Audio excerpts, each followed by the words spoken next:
হরফ উচ্চারণের স্থানকে মাখরাজ বলে।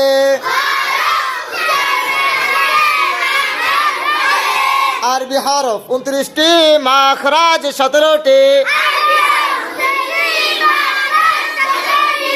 1 নম্বর মাখরাজ হলকের শুরু হইতে হামজা হা। 2 নম্বর মাখরাজ